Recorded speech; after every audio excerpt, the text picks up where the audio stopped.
Salut, bonjour à vous tous. Voilà, on arrive vendredi, c'est le 15e chapitre dans Proverbe pour les vitamines. Et en fait, ça c'est mon dernière vitamine que je vais passer avec vous. C'est un peu triste, mais là, si vous voyez, cette pièce est complètement vide. Vous entendez ma voix, il y a un peu d'écho là, parce que notre maison, ça se vide au fur et à mesure. On part la semaine prochaine. Et je voulais juste vous dire que c'était un vrai plaisir de faire ces vitamines avec vous. C'est une grâce d'avoir une occasion tous les semaines, avoir passé un moment dans les paroles ensemble. Donc voilà, on arrive à Proverbe 15 et le vers qui m'a touché le plus, c'était le verset 17. Mieux vaut un plat de légumes là où règne l'amour qu'un bœuf gras assaisonné de haine. Et ce verset m'a marqué, déjà il parle de la nourriture. Et moi je suis un gourmand, donc chaque fois que je vois la nourriture, je dis ah tiens, c'est quoi?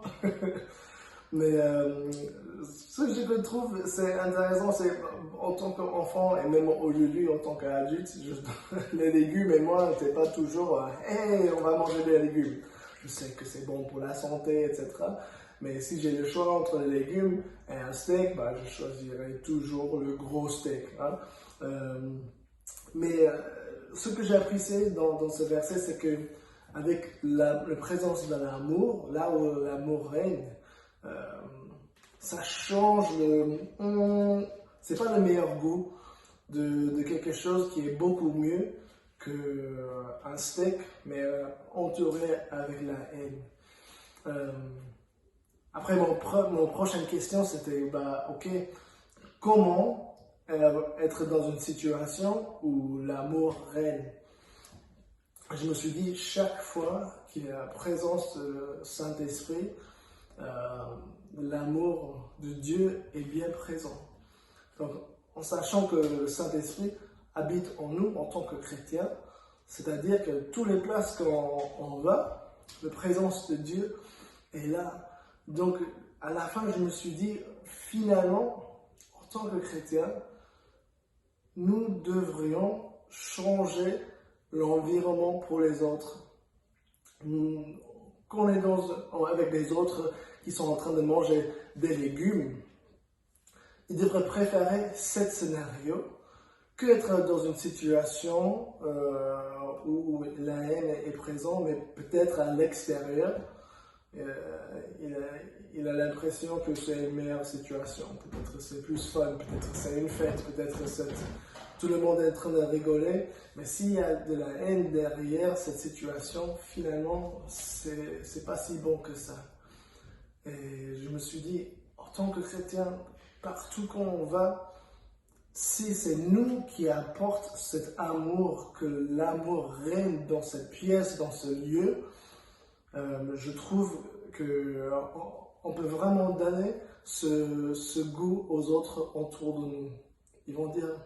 Ils vont réaliser, mais il y a quelque chose de différent, malgré les situations, malgré ces légumes, qu'ils n'ont pas le meilleur goût du monde entier. Il y a quelque chose de présent moi, je suis confortable ici. Je suis heureux d'être ici parce que l'amour est présent. Donc, mon challenge pour vous, c'est que vous pouvez être vraiment cette présence d'amour dans toute situation. Que là où vous allez, vous amenez l'amour de Dieu avec vous et vous pouvez donner du confort et créer un environnement avec la présence du Saint-Esprit en vous qui va être beaucoup plus agréable pour les autres qu'une autre situation où le monde crée une atmosphère de fun, mais derrière, c'est la haine qui est vraiment en train de pousser l'agenda. Donc voilà, que vous puissiez continuer à être cet amour présent en toujours. C'est quelque chose que j'ai senti depuis que nous sommes arrivés ici à Ponto.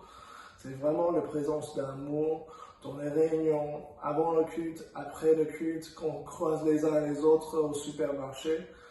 On sent cet amour et c'était une vraie bénédiction de faire partie de ça. Donc c'est quelque chose qui va nous manquer énormément, mais je suis fier de savoir qu'on avait fait partie d'une église qui amène cet amour partout. Que Dieu vous bénisse, mes amis. Passez une très bonne journée, bon week-end. Et on va se voir à un autre moment. Bye bye.